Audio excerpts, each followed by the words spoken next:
부처님 가르침에 의지해서 법원님 모두 삶이 향상하시기 바랍니다. 진용 스님께서 내일 모레 태국을 간다 하셔가지고 원래 저는 오늘 법회를 못하고 가시는 줄 알고 지난주인가요? 이사하기 직전에 부다의 길 따라 선원을 갔어요. 저희가 이제 세미나를 했으니까 책도 좀 드려야 되고 또 먼 길 간다 하시는데 그래도 인사는 드려야지 해서 갔는데 마침 이제 오늘 법회를 하고 간다 하시더라고요. 그래서 다녀오시란 인사는 그럼 서울 가서 하겠습니다. 그래 해서 오늘 이제 인사드리러 왔는데 글쎄 그저께 제가 부산에서 그 부산 다대포 해수욕장 아시죠? 다대포 해수욕장 그야말로 해수욕장을 바로 내려다보는 작은 아파트에 제가 모시는 스님이 한 분 계셔요. 제 대학 다닐 때의 스승이셨고 출가 전에 제가 결혼할 때 줄에도 서주시고 아주 그 그림을 이렇게 잘 그리던 분이시고 공부가 굉장히 깊은 분이에요. 특히 기실론 쪽으로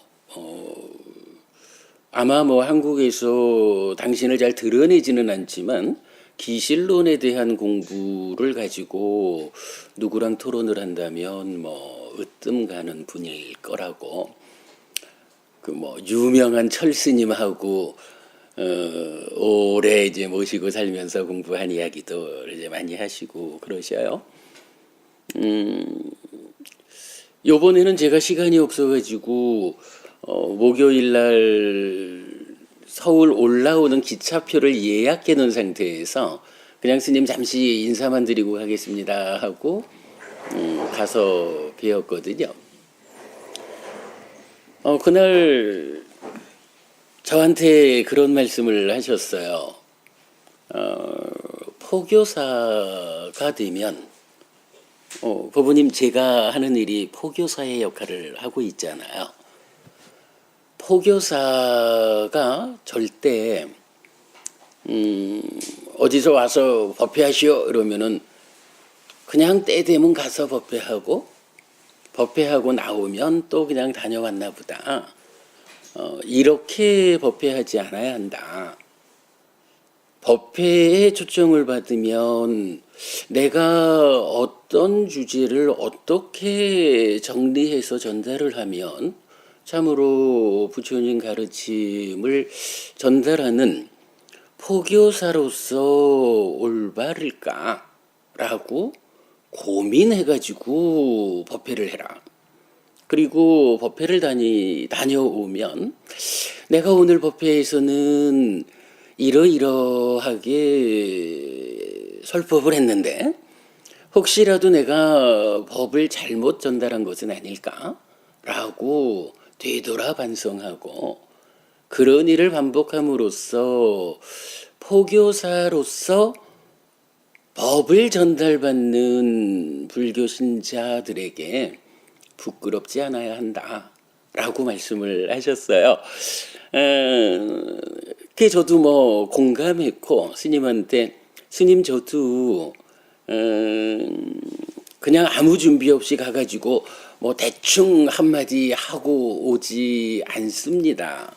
저도 늘 어떤 주제로 어떤 이야기를 어떤 방법으로 전달하면 가장 잘 할까라고 고민하고 갑니다.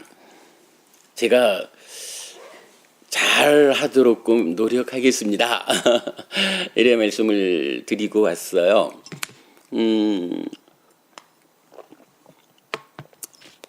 그래야 한다고 생각을 하는데 오늘 갑자기 아무런 준비도 없이 그냥 스님 배웅해 드리러 왔다가 이야기를 하게 됐습니다. 근데 또 어찌 보면 때에 따라서는 이렇게 준비하지 않고 하는 이야기가 평상시 제가 관심 가지고 있던 주제들, 제가 늘 혼자 정리하던 이야기를 한 번씩 말하는 기회가 될 수도 있다고 생각을 합니다. 지난 수요일 우리 부산법회에서는 요즘 우리 부산법회가 수행경전을 해설하고 있거든요. 뭐 수행경전이면 아무래도 대념처경, 신념처경, 입출직념경 요 세 가지를 말할 수가 있을 텐데요. 여러분 다 아시는 말씀입니다.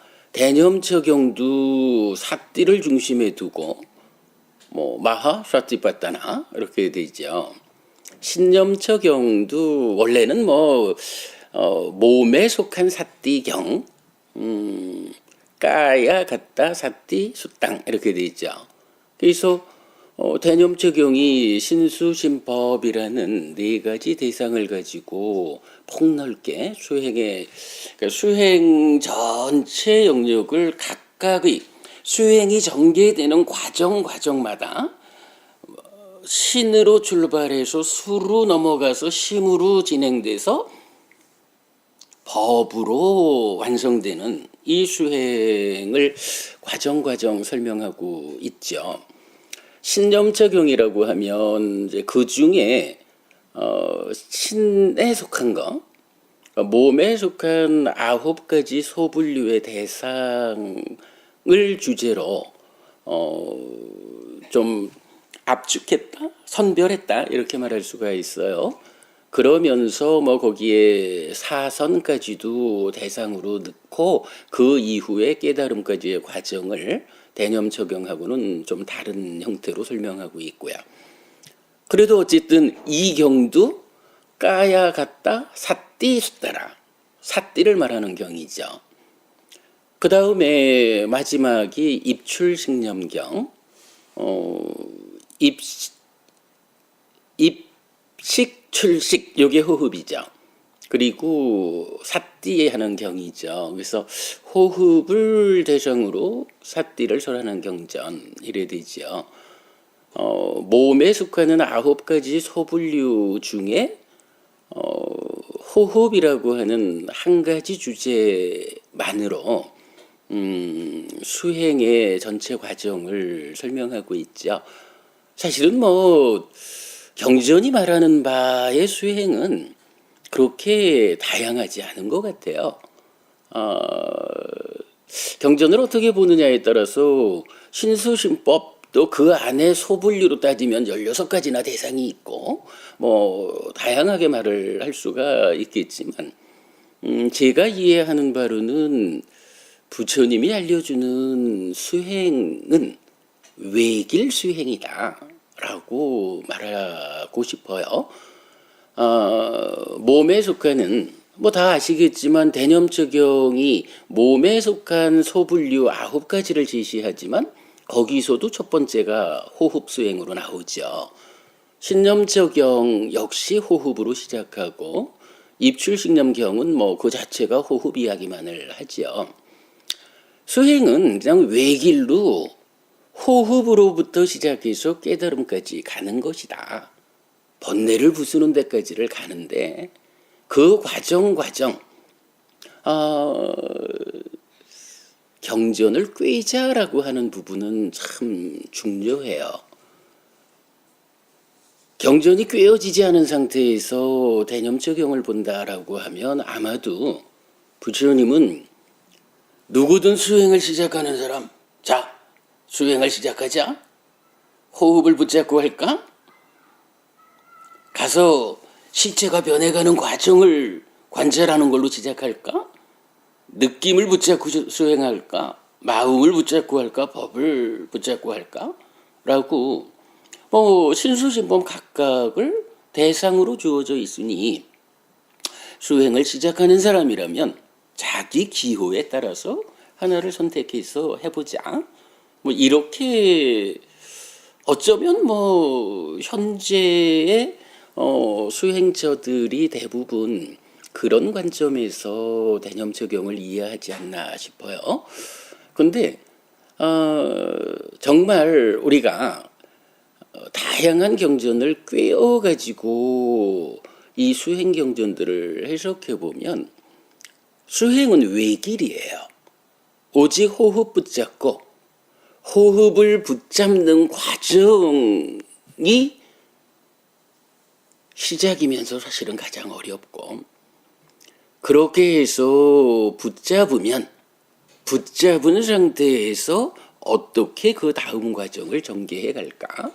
그리고 그것이 삼매에 들고 삼매에 들면 거기서 드러나는 법의 관찰 과정을 통해서 여실직연하고, 여실직연했다라는 것을 조건으로 내면에 드러나지 않은 그 영역 안으로 들어가 가지고 염호 이탐 소멸이라고 하는 최후의 과정을 거쳐서 깨달음이 실현되는, 아마도 수행은 그렇게 봐야 할 것 같아요. 그런데 이제 거기에서 몸에 대해서도 9가지나 대상이 주어져 있다라고 하는 것은 무엇일까라고 하면, 아마 법부님들 간에도 법담을 나누시다 보면 그런 부분을 말씀하실 거예요. 어떤 사람은 참 빨리 수행이 진도를 나가요. 그래서 늦게 시작했지만 남들보다 훨씬 빠르게 대상을 딱 붙잡고 집중되어 가지고 삼매를 가고, 뭐 이런 수행자가 있는가 하면, 어떤 수행자는 굉장히 열심히 수행을 하는데도 불구하고 오랜 시간이 가도 호흡을 못 잡아. 호흡에 완전히 붙잡고 머물러 가지고 붙잡았기 때문에 보여지는 호흡을 대상으로 그 이후 과정을 가야 되는데, 붙잡은 듯 하면 어느새 딴 거 하면 얼고, 이게 잘 안 돼요. 경전은 4가지의 실천이 있다라고 말을 해요. 괴로우면서 실다운 지혜가 느린 그런 실천도 있고, 괴롭지만 실다운 지혜는 빠른 실천도 있고, 즐겁지만 실다운 지혜가 느린 실천, 즐거우면서 실다운 지혜도 빠른 실천, 이렇게 4가지로 수행자들의 수행의 과정을 지시하는데, 그 내용이 그런 것 같아요. 경전에서도 분명히 그 표현을 써요. 그러니까 태어나면서부터, 사실 태어난다라고 하는 건 뭔가요? 전생을 살았던 전생의 삶의 과정을 통해서 누적되어 있는 시기라는 내 마음이, 전생에서 죽었다라고 하면 이제 더 이상 죽은 몸과 함께 할 수 없으니까 그 몸을 떠나서 새로운 몸과 만나는 곳이 태어나는 거잖아요. 전생의 업이 어떻게 영향을 미쳐가지고 오늘 이런 조건을 가진 몸과 만났는지 하는 거야 뭐 아직 우리 공부 수준에서 볼 수 없겠지만, 그러나 부처님은 전생에 누적되어 온 이 시기, 이 마음이 새로운 몸과 만나서 태어났다. 그래서 한 100년쯤 이 몸과 함께 살아가야 한다라는 것을 말할 때, 이제 이 몸이 어떤 조건 상태일까라는 부분을 참 많이 강조하는 것 같아요. 물론 그 전에 전생부터 쌓아갖고 온 마음의 상태야 더 중요하겠죠. 그 이제 이런 부분이 고려된 표현인 것 같아요. 그러니까 태어나면서 타고난 탐진치가 아주 예리한 사람이 있다. 그런가 하면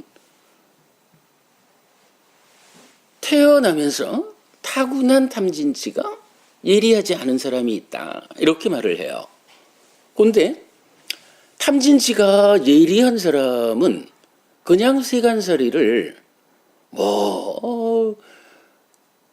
무명에 덮여서 좀 마음에 드는 거는 붙잡고 마음에 안 드는 거는 밀쳐내고 이러면서 살아도 세간적인 교육, 세간적인 삶의 테크닉으로 또 그렇게 살아갈 거예요. 그런데 수행을 하자라고 하면 자, 어쨌든 우리가 평상시는 하루 24시간 동안 숨 쉬지 않는 때는 없잖아요.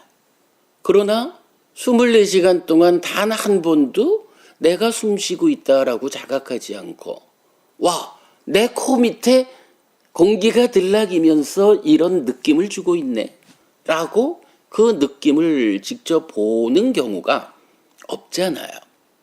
근데 호흡 수행 어디서 출발하나요? 바로 거기부터 시작하잖아요. 분명히 호흡 수행은 호흡을 보는 수행의 준비 과정에서 그렇게 말하거든요. 몸을 잘 가다듬고 내 마음을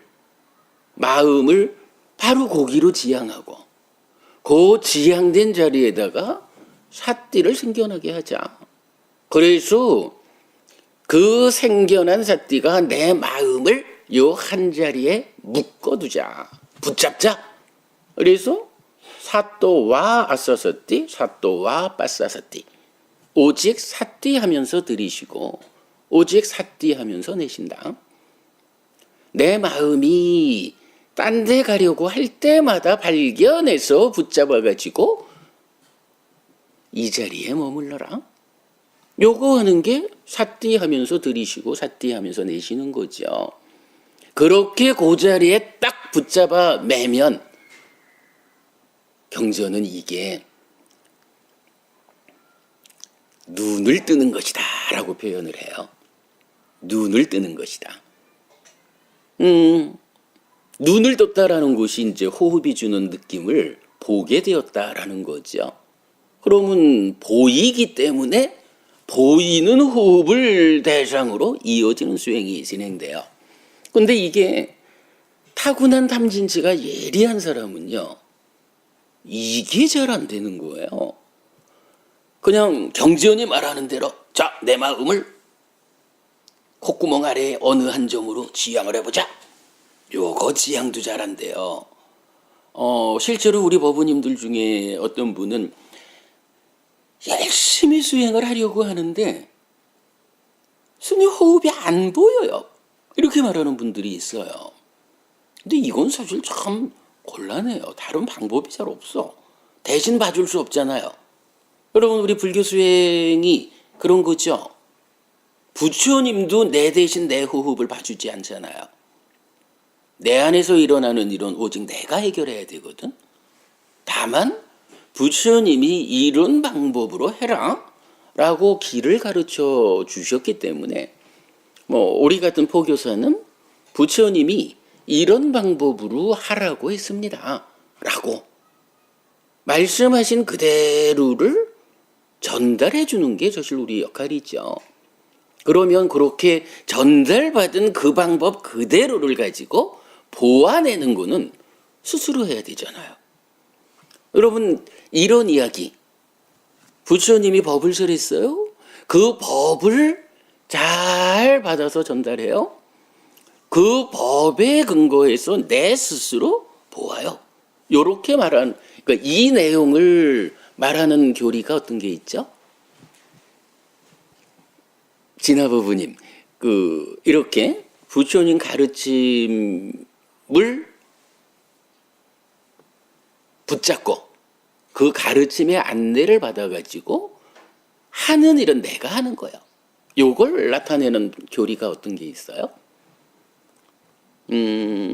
한 문건에서는 보통 자등명, 법등명 그러죠. 근데 니까야적인 표현으로는 자주, 법주, 스스로 섬이 되어라, 법으로서 섬을 삼아라 이렇게 말하죠. 뭐 섬이라는 것은 뭐 하여간 이 윤회의 바다 뭐 이렇게 말하는 이 괴로움의 바다 가운데에 섬이 있다. 아주 안전하고 행복한 자리죠. 스스로 그러한 섬이 되어야 하는데 누구나 자기 방식대로 노력만 하면 그러한 섬을 만드느냐? 아니라는 거죠. 스승이 필요한 이유가 거기 있는 거죠. 완성된 스승인 부처님이 어떻게 하면 그러한 안전하고 평화로운 완성된 삶을 실현할 수 있을까? 라고 길을 가르쳐 주셨잖아요. 우리가 공부하는 게 그거죠. 바로 그렇게 부처님 가르침이라고 하는 법을 기준으로, 법에 의지해서 내 스스로 섬이 되는 거. 이거를 자주, 법주 이렇게 말하는 거죠. 어쨌든 뭐 그렇게 부처님은 단지 길을 안내하실 뿐이고 내 삶을 향상으로 이끌자라는 것은 스스로 해야 되는데 이게 어째 문제가 있는 거예요. 타고난 탐진치가 예리한 사람은 이걸 해보려고 하는데 뭐 탐진치가 예리하다 해도 뭐 경전을 공부하고 부처님 가르침에 믿음을 일으키고 뭐 이런 부분은 접근이 가능하겠죠. 그러나 그거를 실제로 실천해가지고 부처님이 이끄는 그런 삶을 나한테서 실현하자. 우선은 호흡을 잡아야겠다. 호흡을 잡고 삼매에 가야겠다. 삼매 위에서 드러나는 법들을 대상으로 이어지는 과정을 잘 실천해서 깨달음을 실현해야겠다. 이런 모든 일은 어쨌든 내가 해야 되는데 그런 일은 탐진치가 웬만하다 해도 배워 아는 일은 가능하겠지만 실천하는 일은 탐진치가 가지는 그 엄청난 파괴력 때문에 쉽지 않은 거죠. 그래서 이제 부처님은 호흡을 붙잡고 깨달음으로 가는 이 외길의 수행을 제시하신 상태에서 이러이러한 개개인적인 조건관계, 뭐 요 보통 말하는 뭐 근기가 높고 낮고 이런 식으로 이해해도 되겠죠. 개개인의 조건 상태에 의해서 외길 수행에 직접 올라가기가 어렵다면 거기 가기 위한 예비적인 과정, 보완적인 과정도 말해주겠다. 그래서 대표적으로 이런 방법이 있죠. 우리 몸이 31가지 부정한 것으로 구성되었다. 머리카락이고 몸털이고 뭐 콧물이고 피고 오줌이고 똥이고 나라고 하는 존재를 내 마음이 이 몸과 함께해서 내가 구성되어 있는데 보통 생각하면은 세상에 이 몸뚱이만큼 소중하고 몸뚱이만큼 예쁜 것이 어디 있어요? 근데요, 문제는 우리가 이 몸으로 천년 살자라는 공부를 하는 게 아니고 이러한 제한적인 것으로의 몸과 함께하는 이런 낮은 삶을 해결해야겠다. 그래서 더 이상 몸과 함께하기 때문에 살다 보면 죽어야 하고 죽으면 또다시 태어나가지고 늙고 죽는 일을 반복하는 이런 삶을 청산하고 요만큼의 괴로움도 남아있지 않은 완전한 행복을 실현해야겠다라는 것이 깨달음이고 불교 신자가 부처님을 따라가는 궁극의 목적이잖아요. 근데 그런 상태에서 이 몸이라고 하는 것이 이렇게 예쁘고 멋있고 소중하고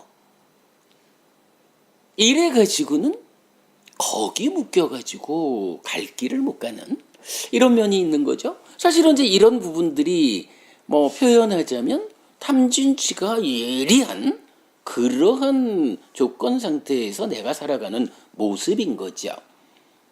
그런 상태에서는 호흡을 붙잡고 가자라고 하는 이 외길 수행으로 올라서는 것이 사실은 어렵다라는 것이 경전의 정신인 것 같아요. 그러니까 이제 부처님은 신념적 몸에 속한 9가지의 대상을 제시하면서 그 중에 첫 번째 제시되는 호흡이라고 하는 것은 호흡이 외길 수행이다. 거기에 이 외길로 가기에는 각각의 조건 상태가 적절하지 않은 사람이 있다면 보완적인 방법을 가르쳐 주겠다. 그래서 어떤 경우에는 늘 깨어 있어야 한다. 그러므로 내가 지금 걷고 있는지 섰는지 앉았는지 누웠는지 내 몸이 어떤 상태에 있는지를 삭제하자. 발견하자. 이것도 하나의 보완적인 방법으로 제시가 되죠. 이 몸과 말이 어떤 형태로 행위를 하는데 그 행위가 과연 해도 좋다, 부작용이 없다 라고 자신할 수 있는 옳고 그름이 잘 판단된 행위인가? 그래서 괴로움을 만들지 않는 바른 행위를 하고 있는가? 삼파자나까리라고 또 나타나는 거죠. 그런가 하면 지수화풍 4대라는 요소로 내 몸을 쪼개어서 관찰해 보자. 내 몸이 그렇게 완성된 형태로 유지되는 멋진 것이 아니요. 이렇게도 보아야겠고, 아니면 좀 전에 말씀드렸듯이 내 몸뚱아리라는 거를 자세히 들여다보니까 온갖 더럽다 할 것은 다 모여있네. 그래서 31가지의 몸의 구성 부분을 설명해주고 있고 그렇게 보아라 라고 하죠. 거기에 이어가지고 그보다 더 심한, 요새야 좀 그럴 일이 어렵지만 옛날 같으면 공동묘지를 가는 거죠. 가서 여기저기 버려져 있는 시체를 보면서 이 시체가 시체는 처음에 버려졌을 때는 똑같잖아요, 사람하고.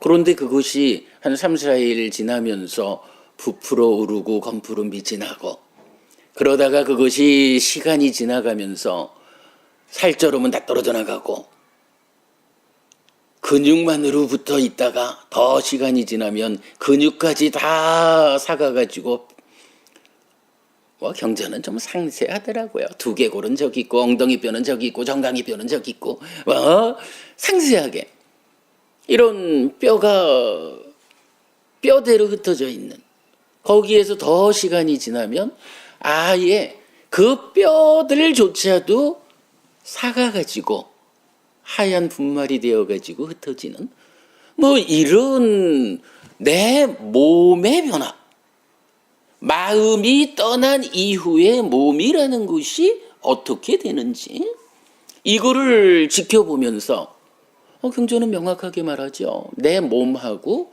비교해라. 내 몸도 이런 것이고 내 몸도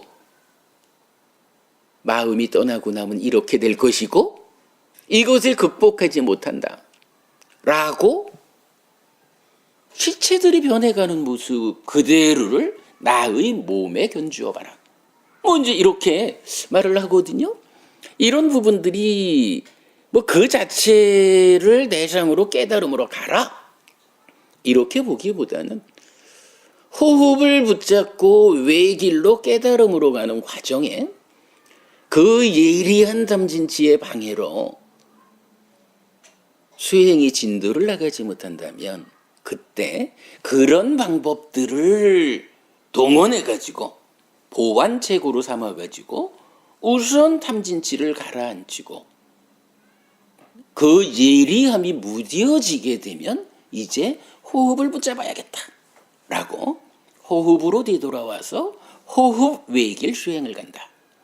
근데 이게 심지어는 호흡을 잡는 경우만 나타나질 않아요. 경에 따라서는 제3선과 제4선의 차이에 부정관이 들어가 있기도 하고, 그러니까 깨달음으로 가는 먼 과정 중에 이 탐진치라고 하는 것이 아주 거친 투박한 탐진치는 시작할 때 작용할 거고, 사람에 따라서 각각의 조건 상태가 저 제3선, 제4선 이 높은 수행의 경지에 가서 그때 강력하게 방해하는 뭐 이런 탐진치의 작용도 있을 거고, 어쨌든 이제 각각의 사람들마다의 경향에 따라 수행이 전개되는 과정에 그런 방법을 보완적으로 활용해서 외길 수행에 올라서야 한다.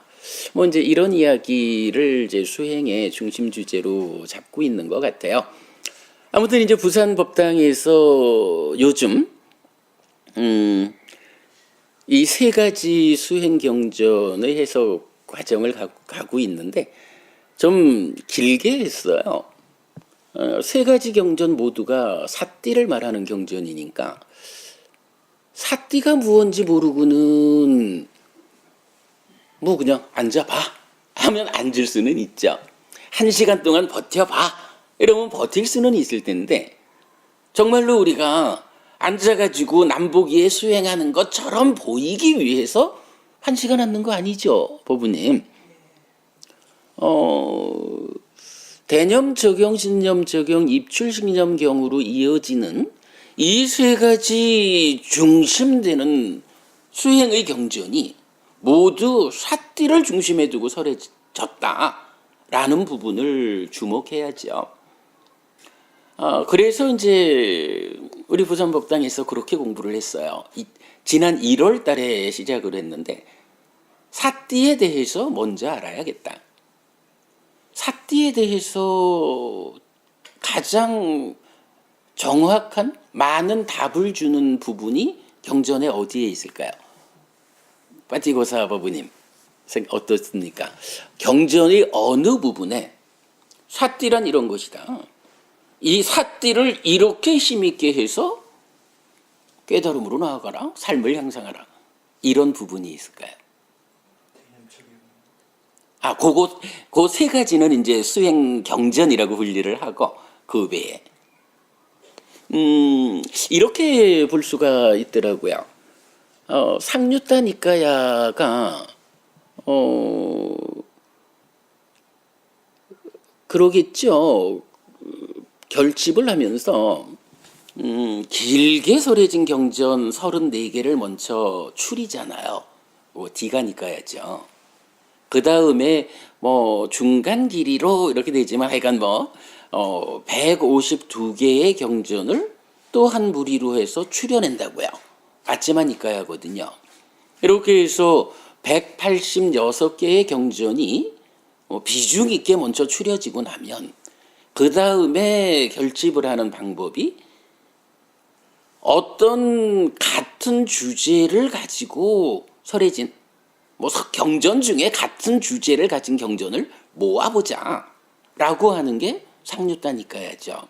그래서 56번 상류따까지, 그러니까 56개의 주제, 공통된 주제의 경전을 모은 게 상류따니까야인데, 그 중에 47번째 상류따가 염처 상류따, 사띠와 관련한 상류따거든요. 거기에 이제 경전 뒷부분은 수행을 설하는 상류따가 대개 반복 기법을 쓰지만 50개인가 40개인가 이 경전이 50개의 경전 각각의 어떤 측면에서 이 사띠빠따나 수행을 설명해 주거든요. 그래가지고 우리가 염처 상류따의 50개 경전을 1월 달부터 시작해서 다 보았어요. 다 보고 나니까 사띠를 조금 알겠더라고요.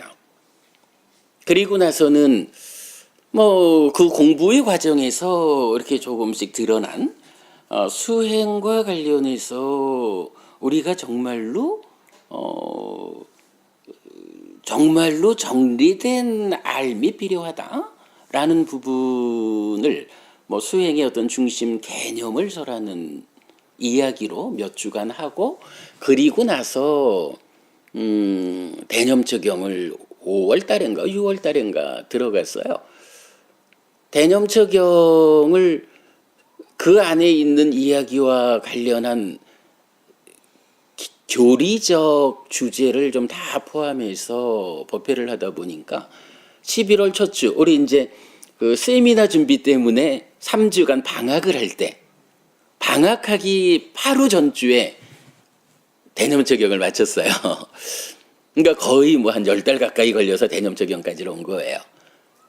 그리고 세미나 마치고 12월 첫 주부터 지난주죠. 지난주부터 이제 신념적용에 들어가서 지난주 공부를 하고, 본래는 이제 요번 주에는 신념적용에서 말하는 이 호흡 수행의 준비 과정, 수행의 출발하는 자리를 설명을 해야 되는 시점이에요. 대념 적용하면서 한번 했지만 이게 몇 달간 우리 공부가 진행됐으니까 하고 싶은 이야기가 좀 더 보충되어 있잖아요. 그래서 수행의 구체적인 테크닉, 호흡이라는 것을 어떻게 보아서 그걸 붙잡고 출발해야 되나? 그걸 붙잡기 위해서 사띠는 어떻게 생겨나게 해야 하나? 이제 이런 부분을 이제 설명할 순서였어요. 그런데 법회를 막 시작하려고 하는데 그 참 뭐 몇 명 모이지도 않는 법우님 중에 한 분이 지난번 우리 세미나에 와서 처음 만난 분인데 30대 초반의 젊은이에요. 근데 출가를 한 것도 아니면서 세간살이를 떠난 거예요. 그래서 승복도, 그러니까 우리 옷도 아니고 회색 승복도 아니고, 그렇다고 빠띠고사 부부님처럼 이렇게 세간의 옷도 아닌 뭐 그런 옷을 입고 저는 수행자입니다, 이렇게 이제 자기를 소개하는 분이 우리 세미나에 처음 오셨다가 부산법다 법회를 이제 지난주 지지난주에 오셨어요. 그런데 이가 수업을 막 시작하려고 그러는데 질문을 하는 거예요. 예류자에 대해서 좀 구체적으로 알고 싶습니다. 그리고 또 하나는 여러 사람이 해피 스님이 강의한 동영상을 보고 수행에 대한 의문을 갖고 있습니다. 삼매라는 거 또는 사마타 위파사나라는 거, 이런 부분에 대해서 해피 스님이 동영상을 통해서 이렇게 말하고 있더라라고 이야기를 하는데 내가 듣기에는 조금 좀 애매함이 있었습니다 라고 말을 하면서 예류자에 대한 구체적 설명하고 사마타 위파사나에 대해서 좀 헷갈리지 않도록 정리된 이야기를 좀 해주십시오라고 하셔요. 그래가지고 한 2, 30분 걸려가지고 답변하고 수업을 시작하려고 시작을 했는데, 제가 잘 못하는 게 이 요점적으로 정리해가지고 결론만 딱 말씀드리는 거를 제가 잘 못하잖아요. 하다 보니까 그게 2시간 반을 했어요.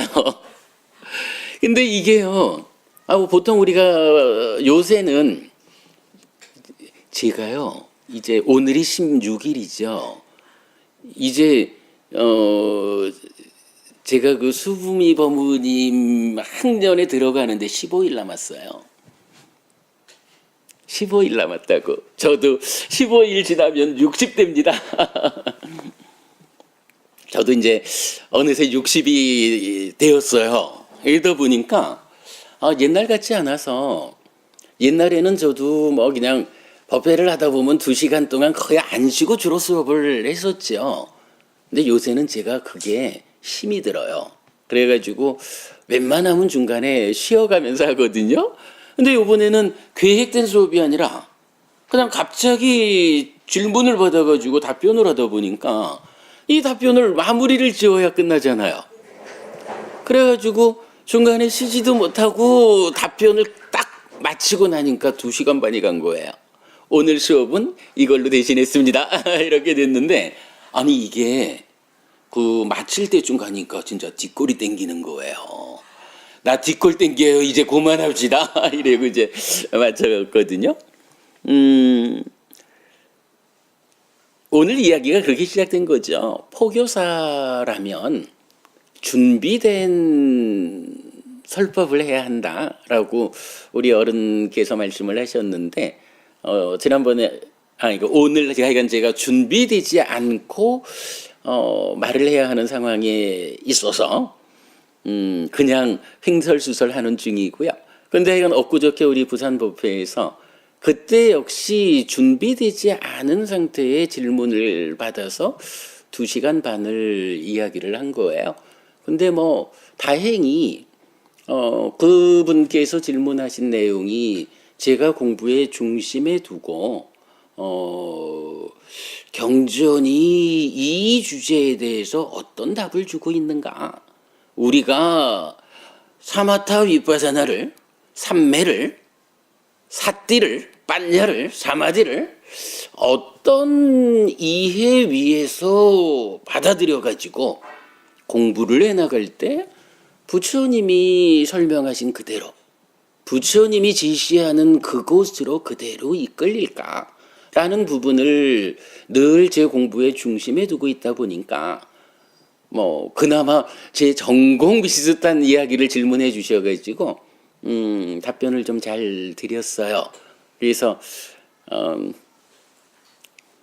제가 이렇게 팔푼이처럼 제 가끔은 자랑 삼아 하는 게 앞에 있던 몇몇, 우리는 법회를 해야 몇 사람 안 와요. 몇 사람 안 오지만 법부님들이 와 이런 설법을 해피법당 아니면 어디서 듣냐고 이렇게 또 그냥 얘기를 해줘가지고 우리끼리 웃고 마쳤어요.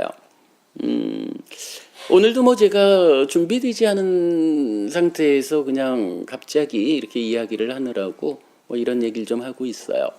뭐 저한테 시간을 얼마를 주셨나 모르겠는데 뭐 그냥 좀 만났으니까 혹시 여러분들께서 뭐 어떤 주제를 좀 해피 스님은 이런 주제를 어떻게 생각하는지 좀 알아보고 싶다라고 생각하시는 주제가 있으면 말씀해 주시면 답변 드릴게요.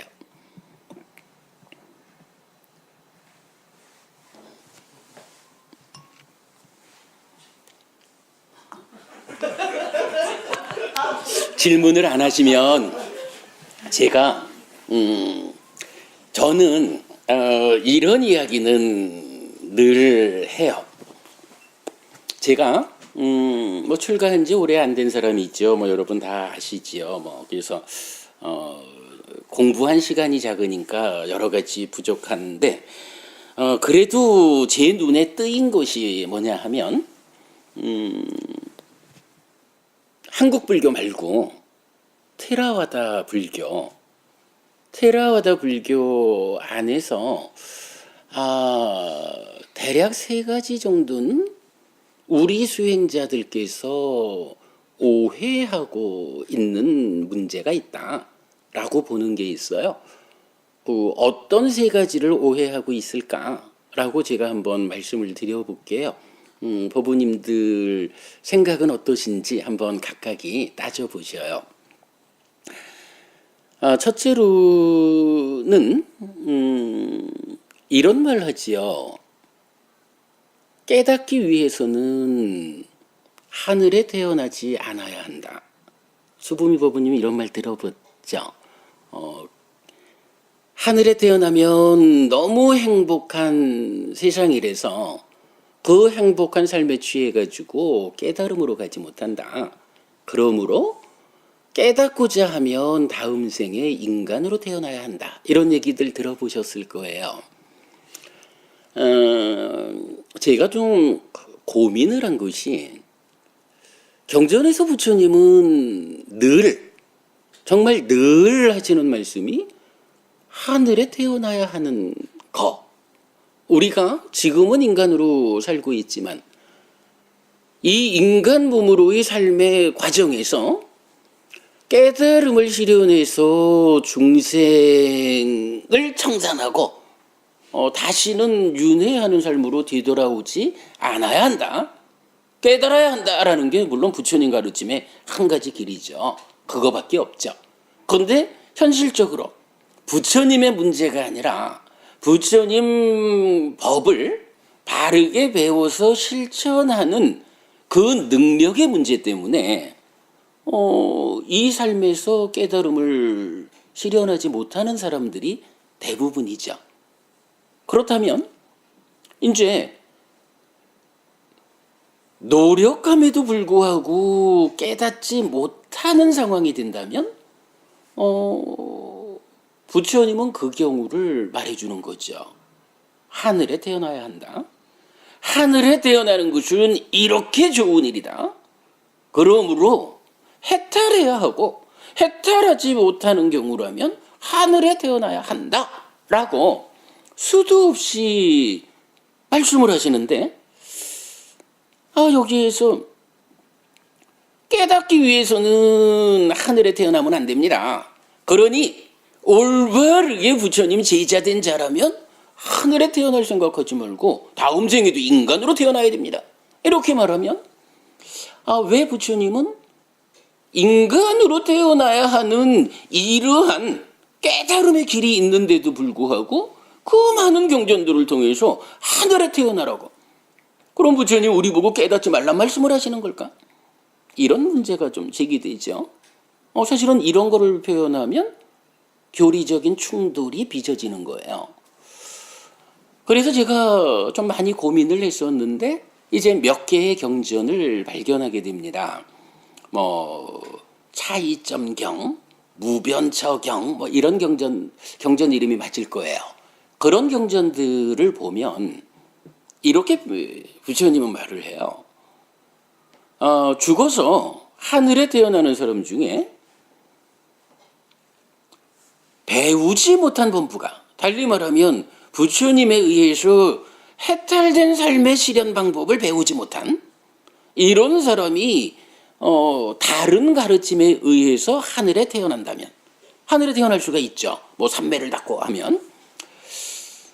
그러나 이제 부처님 입장에서는 이렇게 중생으로의 삶의 영역을 벗어나서 해탈된 삶이 실현되는 이 과정으로 들어가지 못하면 다 이게 배우지 못한 범부인 거라. 불교 신자 마찬가지예요. 우리도 사쌍팔배라고 불리는 성자의 영역에 들어가지 않는 한 우리를 공부하는 자라고 안 한다고. 그죠? 경전에서 공부하는 자, 유학이란 말을 쓰죠. 유학이라고 불리는 분들이 사쌍팔배의 성자라. 우리가 아직까지 이 해탈의 영역으로 발을 딛지 못하면 아무리 열심히 공부를 해도 아직은 범부라. 그러나 다른 범부하고는 좀 다르죠. 왜냐하면 아직까지 내가 몸을 옮겨놓지는 못했지만 가는 길은 배워 알잖아요. 부처님 제자는. 그러나 다른 가르침에 의지해서 살아가는 사람들은 옮겨놓지 못한다라는 거는 생각도 못하고 거기 가는 길조차 모르잖아. 이건 가능성이 없는 거죠. 이런 이제 커다란 차이가 있는데 어쨌든 이제 부처님 그렇게 말씀하시는 거예요.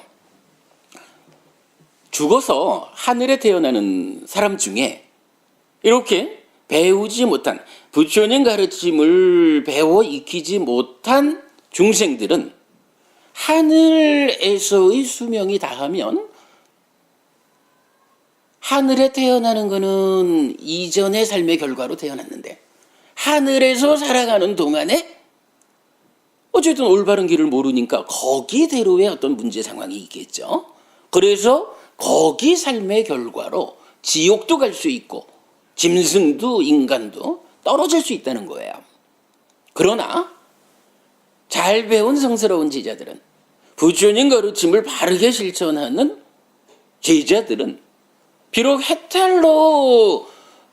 해탈을 실현하지 못해서 죽은 다음에 하늘에 태어났다라고 해도 바로 그 하늘 세상에서 공부를 지속해가지고 거기에서 깨달음을 얻는다.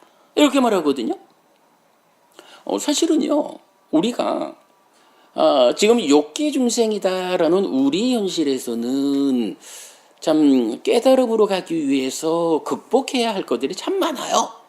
그냥 이 소유적인 거, 몸 밖의 물질들을 놓고 좋은 건 다 내 거 해야 하는 이런 것을 극복해야 하는 것에서 시작해서 굉장히 많은 문제들을 그것 때문에 생겨나는 괴로움을 보아 아파하면서 그 괴로움에서 벗어나자 고멸을 실현하자 이래가지고 가는 건데, 여기서 이제 좀 잘못 보면 하늘 세상은 행복하니까 그러한 고에 대한 자각이 없고 그러므로 고멸을 실현하기 위한 노력이 없어서 깨닫지 못한다 이렇게 말하는 사람들이 있는 거예요. 그러나 이제 이러한 경전들에 의해서 보면 하늘 사람들도 인간처럼 뭐 물질적인 거 가지고 내 거 하려고 싸우는 이것 때문에 괴로움을 만들지는 않지만 그 높은 하늘의 삶 자체에도 거기에 해당하는 괴로움이 있는 거예요. 뭐 기본적으로 말하면 그 하늘에서도 어쨌든 늙어야 하고 죽어야 하잖아요. 가르침을 만나지 못한 사람은 좋다라고 시간 보내는지 몰라도 이미 인간의 삶을 통해 가지고 가르침을 만나 가지고 참으로 나에게는 고성제, 생로병사, 원증이고 애별이고 구부듣고 요약해서 말하면 오치온고, 내가 오온에 집착되었다 중생이라고 불리는 그런 제한된 삶을 산다라는 자체가 괴로움이다 라고 가르침을 배워서 알고 있는 존재들은 하늘에 태어났다 해도 아는 거예요. 내가 이렇게 행복하게 살지만 이러한 삶 또한 늙어야 하고 죽어야 한다. 여기서 내가 바르게 공부하지 못하면 이 하늘의 삶을 마치고 나면 어디 갈지 모른다. 여기서 이렇게 공부하기 좋은 환경에서 공부해서 여기서 깨달아야 한다. 열반을 실현해야 한다. 이게 제 얘기 아닙니다, 여러분. 경전이 몇 개의 경전을 통해서 부처님은 왜 부처님이 그 많은 경전들을 통해서 하늘에 태어나라 라고 말할까? 하늘에 태어나면 그 자리가 깨달음으로 안내될 수 없는 길이라면 이런 심각한 충돌을 어찌 모면할 건가?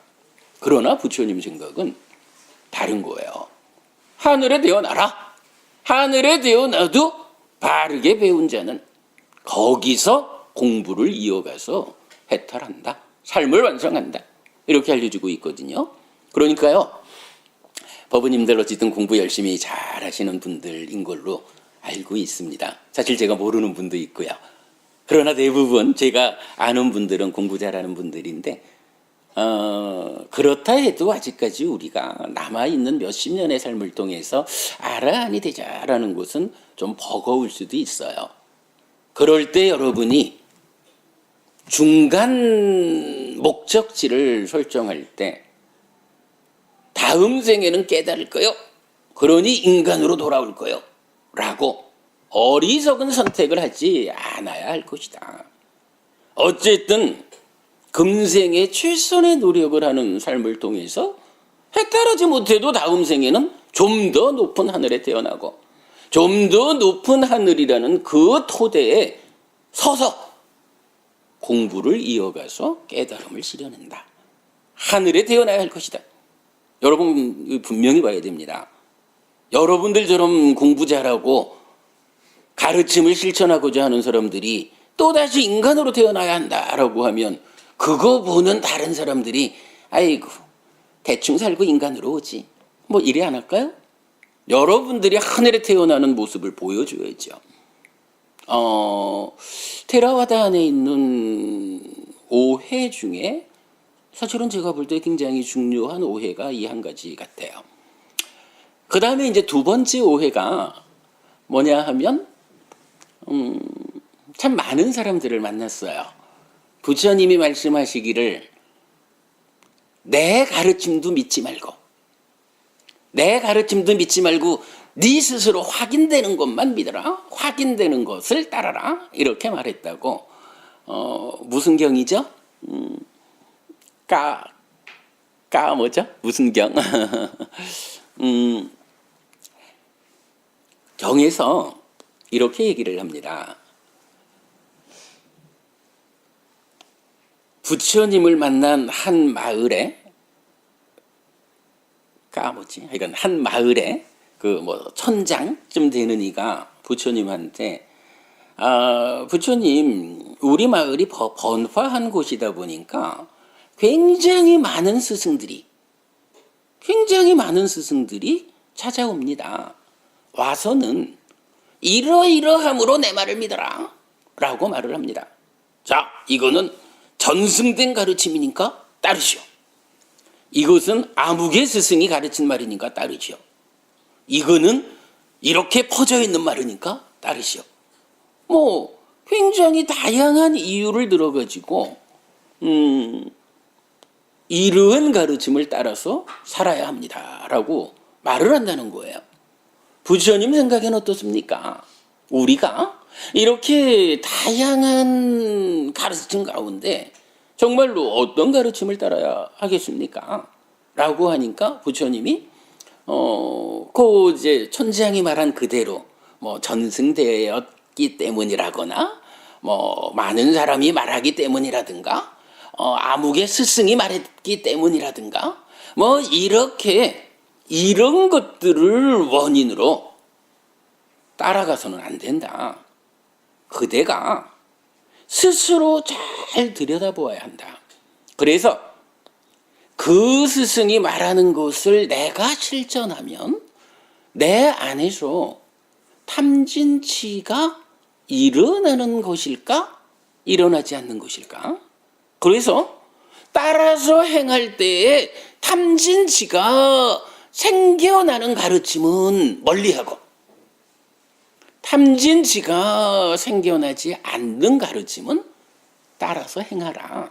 그것이 어떤 공부를 우리가 따라해야 합니까?에 대한 답이다. 이렇게 말해주는 거예요. 그랬더니 이제 사람들이 우리 테라와다 안에서 제가 여러 번 부딪힌 대화입니다. 부처님이 보라 이거요. 왜 그 마을 이름이 생각이 안 날까? 경전 이름이 있어요. 부처님이 경에서 그렇게 내 이야기도 따라하지 말고 내 이야기도 그냥 믿지 말고 스스로 확인해가지고 탐진치가 일어나지 않는다라고 확인되는 가르침만 따라하라고 했지 않았습니까? 그러니 우리가 경전을 볼 이유가 뭐가 있습니까? 오직 앉아가지고 수행을 해서 내 안에서 탐진치가 생겨나지 않는 그 길을 찾아가면 되지 않습니까? 왜 우리가 경전을 보아야 합니까? 교리 공부가 왜 필요합니까? 라고 굉장히 자주 있었던 대화예요. 제가 뭐라고 답변을 하냐 하면요. 보부님, 기왕의 경전을 인용하려면 경전을 반토막만 인용하지 말고 경전을 좀 다 보십시오.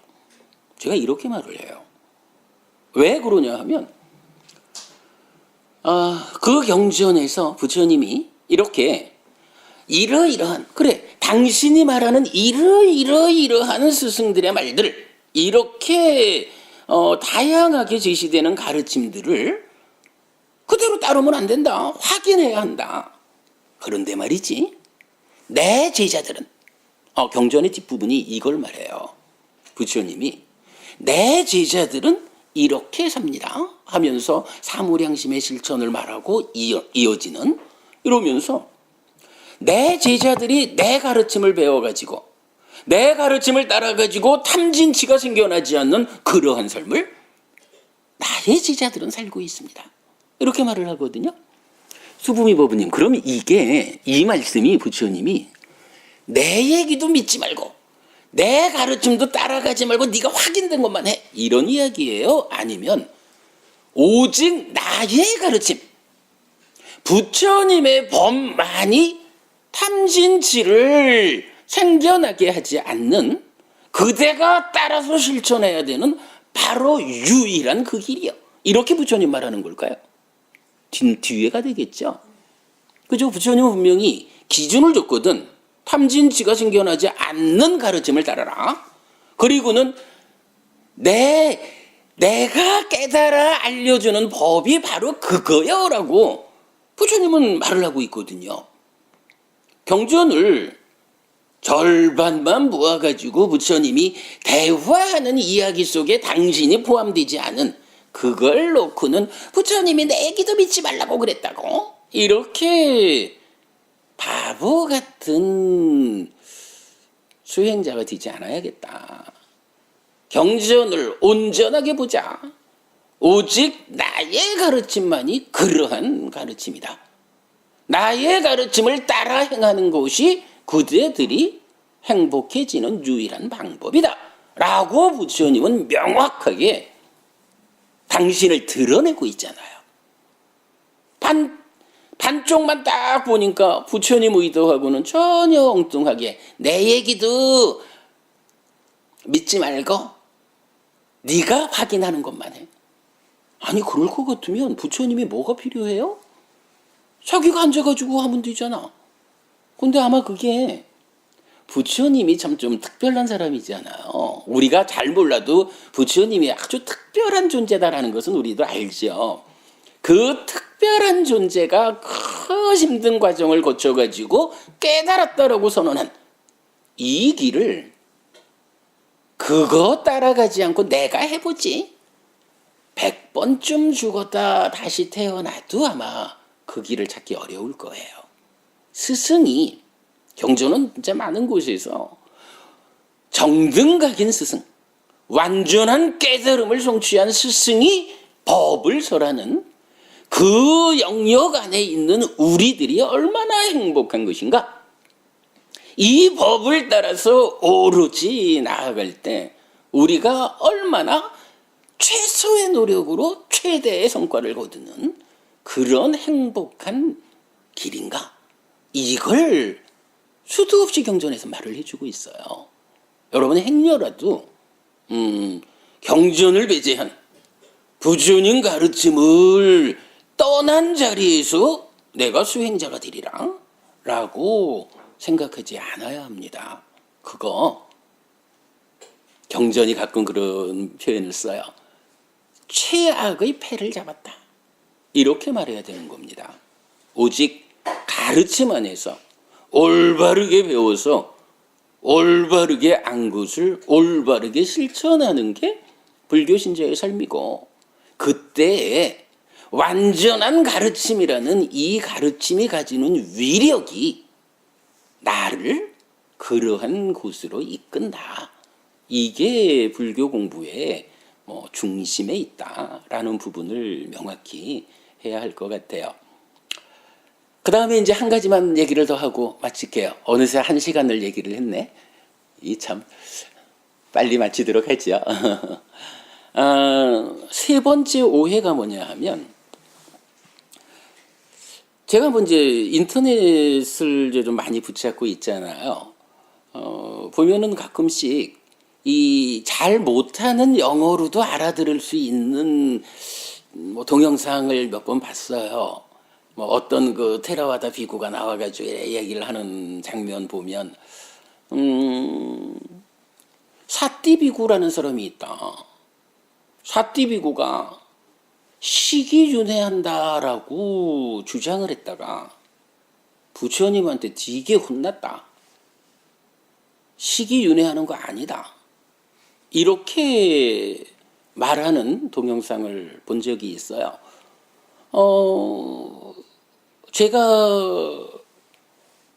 제가라고 말하면 안 되지. 여기 요번에도 여러분들이 다 오셔서 도와주셨고, 작년에도 다 와주셨고, 특히 앞에 가운데 계신 짠디버부님은 함께 함께 수고를 해서 작년에 우리가 근본경전연구회 학술 세미나 1회를 했죠. 뭐 올해는 하여간 깨달음을 했지만 작년에 윤회의 진실이란 주제로 세미나를 했는데 정말 경전이 알려주는 윤회에 대한 확정적 결론 이런 부분은 그렇게 어렵지 않은 것 같아요. 한 가지 조건은 경전을 바로 보면. 자, 사띠비구가 나오는 경전이 있어요. 맞지마니까야 38번 가래멸진의 큰경 이렇게 돼 있죠. 이 경에서 사띠비구가 이러이러하게 시기 윤회한다라고 주장을 해요. 그러니까 선배 비구들이 사띠비구가 그렇게 생각합니까? 네. 그거 적절하지 않습니다. 견해를 바꿔야 합니다. 하는데도 안 들어요. 그러니까 부처님한테 가서 일러줘요. 부처님, 저 사띠비구, 이게 단어가 우리가 대념적용 이렇게 말하는 사띠는 SATI예요. 사띠. 근데 그 비구 이름은 SA의 장음이 붙은 사띠야. 사띠야. 조금 달라요. 사띠비구인데, 사띠비구가 이렇게 견해가 잘못되었는데, 일러줘도 고칠 생각을 안 합니다. 하고 일러주는 거예요, 부처님한테. 그러니까 부처님이 사띠비구를 불러요. 그래가지고 물어요. 그대가 시기윤회한다라고 말했느냐? 네, 부처님. 제가 부처님한테 배워 알기로 시기윤회합니다. 이렇게 대답을 해요.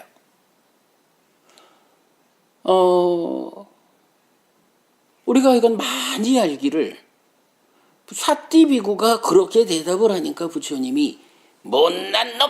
이래가지고 언제 내가 시기윤회한다고 말했느냐? 라고 꾸짖었다. 이렇게 알려져 있어요. 근데요, 이 경우에는 경을 온전히 보십시오도 아니라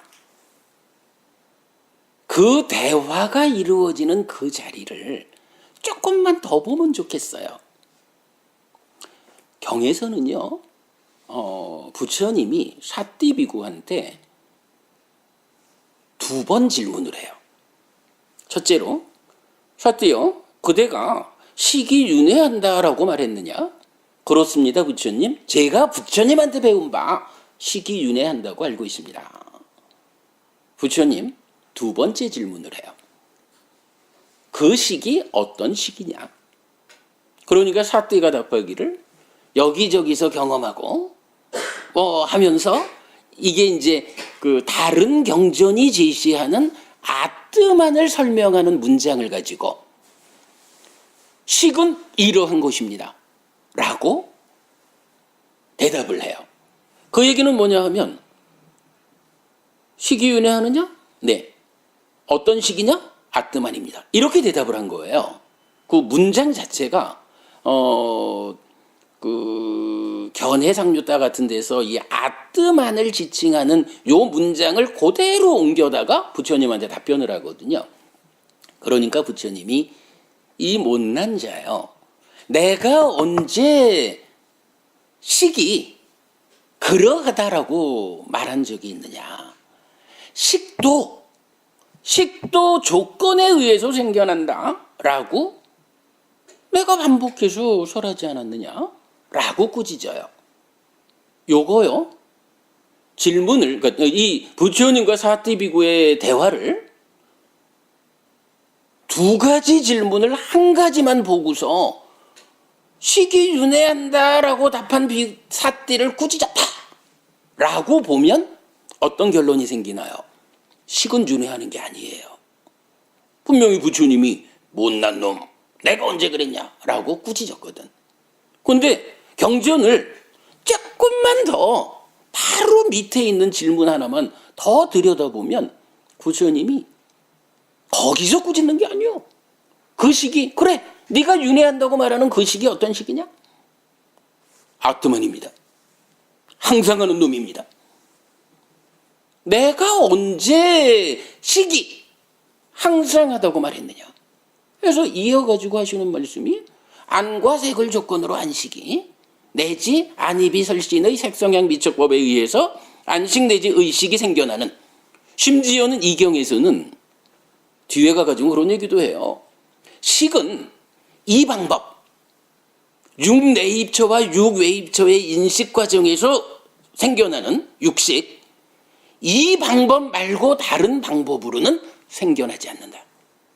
이렇게까지 부처님이 식이라고 하는 것은 이렇게 생겨난다 라고 식을 정의해 주는데, 그 가운데에 이런 조건관계로 생겨나서 이렇게 전개되어가는 시기, 어떤 과정을 통해 가지고 머물고 그렇게 머물러 가지고 지난 삶에 더해져서 쌓여 가지고 과거 삶에 누적된 결과로 정의되는 이 시기 윤회하느냐라는 것을 분명히 말해주고 있거든요. 근데요, 정말 여러분 이건 여러분 커다란 오해예요. 우리가 어쨌든 중생이라는 게 뭐예요? 몸과 마음이 함께한 이 상태, 12연기적으로 말하면 식과 명색이 서로 조건되는 관계로 내가 되어가지고 불완전한 상태인 내가 되어서 살아간다라는 것 때문에 윤회를 하잖아요. 불교가 뭐 하는 건가요? 바로 태어나고 늙고 죽는다라고 하는 이러한 법들로부터 벗어나는 거. 이게 불교라고요. 그런데 거기서 이런 태어나고 늙고 병들고 늙고 죽는 이러한 현상의 주체가 누구냐? 라는 부분을 부처님은 분명히 시기윤회한다고 알려줘요. 이 시기 다만 사띠가 말하듯이 변치 않는 놈, 참된 놈, 고정된 그게 아니고, 그렇게 말하면 이제 힌두교의 아트만이 되잖아요. 부처님은 시기윤회하는데 윤회하는 이 시기 그런 힌두교가 말하는 아트만 아니고 삶의 과정을 누적하면서 변화하는, 매 순간순간 누적이란 방법으로 변화하기 때문에 뭐예요? 한순간도 자기를 유지 못해요. 이거 뭐라고 불러요? 무아라고 부르는 거잖아. 이러한 조건적으로 생겨나는 연기하는 식, 그 상황이 그렇게 매 순간 변화하기 때문에 무아인식, 이 식이 윤회하는 것이다 라고 부처님은 경전 전체를 통해서 알려줘요. 경전 전체가 이 식이 어떻게 생겨나서 어떤 과정을 거쳐가지고 몸집을 불려나가가지고 욕계, 색계, 무색계 어딘가에 행위의 오염을 조건으로 머물면 머문 그 식이 이전에 머문 거기에 더해져서 식 자체를 키우느냐, 변화하느냐. 이것이 변화하면 명색이 함께 해가지고 한순간 이전에 나하고 달라진 내가 또다시 지금을 사는 삶의 과정을 부처님 명확히 설명해 주거든요. 그런데 이런 상황을 어떤 오해에 의해서든 좀 달리 보아가지고 시기윤회하지 않는다라고 보면, 시기윤회하지 않으면 근데 윤회는 하죠. 우리가 잘 모른다 해도 윤회하는 거는 믿죠. 누가 윤회해요? 사람들은 무한데 그게 어떻게 윤회가 될까? 이러지만 사실은 경전이 설명하는 이야기를 우리가 잘 정리를 해보면 이렇게 삶의 과정을 누적하면서 변화하는, 그래서 한순간도 자기를 유지하지 않는 무아인 마음, 무아인 식이 몸과의 상관관계를 통해 가지고 100년짜리 몸 죽으면 새로운 몸과 만나서 또 다음 생을 살아가는 윤회는 아주 자연스럽게 타당성을 가지고 설명이 되거든요. 부처님이 그걸 설명해 주는 것이 12연기거든요. 말이 좀 길었습니다. 근데 죄송합니다만은 어쨌든 이거 세 가지 이야기가 불교 신자로서 우리가 바른 시각을 가지고 세상을 살아가야 부처님 가르침이라는 합당한 방법에 의해서 나의 삶이 향상하지요. 갈수록 괴로움은 줄어들고 행복은 늘어나는 삶을 살다가 죽으면 하늘에 태어나고 그 끝에 가서 열반을 실현하는 깨달음을 실현하잖아요. 이러한 부처님 가르침 위에서 우리가 스스로 공부를 잘못해가지고 깨달으려면 인간이 돼야 한다거나 부처님 가르침도 믿지 말고 네가 확인해보라든가, 글쎄 식이윤회하지 않는다 그러면 윤회한다고 믿는 사람이 식 빼놓고 무엇으로 윤회를 설명할까? 부처님이 설명되지 않는 이야기를 가지고 윤회하니까 윤회에서 벗어나야 돼? 이렇게? 그런 가르침이 완전한 가르침이 될 수 있을까? 사실은요, 불교 신자가 아까 제가 그랬거든요. 한국 불교 이야기가 아니라 테라와다 불자로서의 수행자로서의 여러분들에게 이 세 가지 문제는 정말 오해되지 않아야 하는 주제다라고 생각이 듭니다. 뭐 기타 뭐 여러 가지 사실 우리가 좀 오해하고 있는 부분들이 좀 있기는 하지만 뭐라 그러지? 땜빵하러 자리에 앉아가지고 벌써 1시간 10분을 넘겨 말을 했으니 더 이상 이야기하면 욕먹을 것 같아요. 자, 제가 오늘 말씀 이렇게 하겠습니다. 준비되지 않은 말씀이었습니다. 그냥 그렇게 들어주시고요. 반갑습니다.